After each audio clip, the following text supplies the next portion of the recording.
அவர் பேசிய பிறகு ஒரு நன்றி தெரிவிக்கிறதுக்காக அப்படின்னாரு. நான் ஒரு மகிழ்ச்சியை தெரிவிக்கிறதுக்காக தான் வந்திருக்கேன். நோயற்ற வாழ்வே குறையற்ற செல்வம்னு சொல்லுவாங்க. அந்த மாதிரி இந்த எனர்ஜி, இந்த ஒரு உணர்ச்சி, இந்த வேகம் உங்களுடைய வாழ்க்கையின் கடைசி மூச்சு வரை இருக்கணும்னு என்னுடைய வேண்டுதலும் பிரார்த்தனையும் அதுதான். பாரதி கண்ட வந்தே மாதரம் அப்படின்னு நம்ம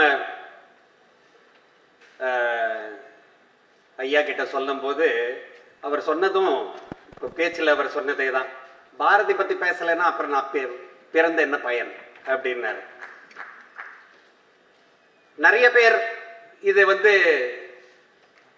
இப்படிப்பட்ட ஒரு மேடையில சீமான் வராரு அப்படின்னு எல்லாம் ஒரு கேள்விக்குறியெல்லாம் எழுப்பினாங்க.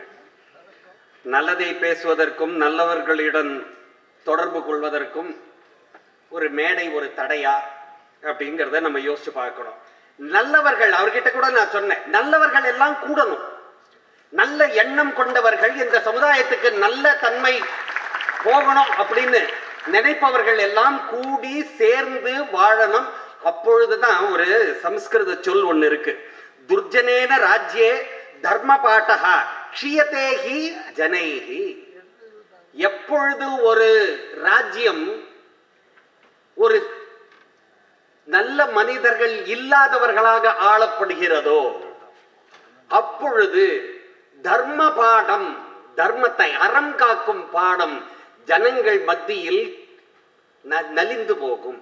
இன்னைக்கு இளைஞர்கள் எல்லாம் பாரதிய பற்றி படிக்காம இருக்காங்கன்ற வெதும்பி போனோம்னா அதுக்கு காரணம் கடந்த ஒரு 60-70 ஆண்டுகளாக நம்மளை நடத்திய விதம்.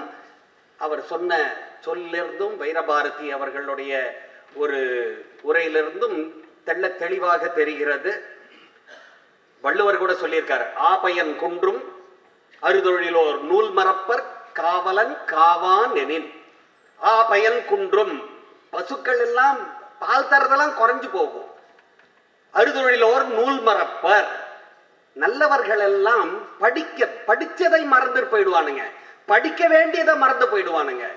காவலன் ராஜன் காவான் எனின் அப்படின்னு வள்ளுவர் பெருமான் 2000 வருஷத்துக்கு முன்னாடியே சொல்லிட்டு போயிட்டாரு.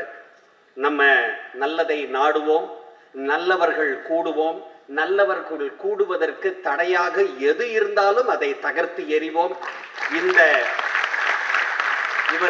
2 பேர் பேசின அந்த ஒரு வீழ்ச்சி இளைஞர்கள் மத்தியில கொண்டு போகணும் அப்படின்றதுதான் எங்களுடைய ஒரு விருப்பம். இன்னைக்கு தமிழ்நாட்டு இளைஞர்கள் ஒரு 100-125 ஆண்டுகளுக்கு முன்னாடி இறை தத்துவம் பார்த்து பார்த்து வளர்ந்தார்கள். இன்னைக்கு அவரே சொன்னாரு, திரை தத்துவம் பார்த்து வளர்றானுங்க.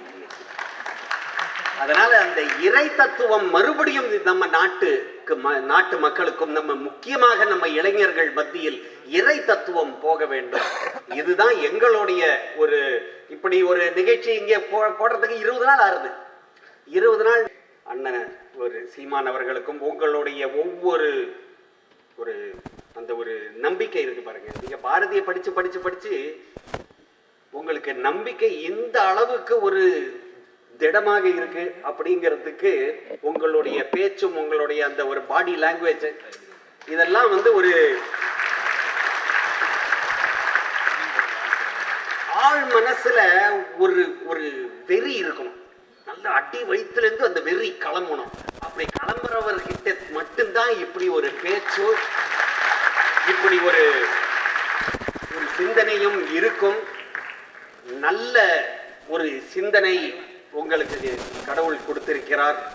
அந்த இறைவனுக்கு உங்களை மாதிரி நிறைய பேர் உருவாகணும், உங்க கட்சியிலையும் உருவாகணும்.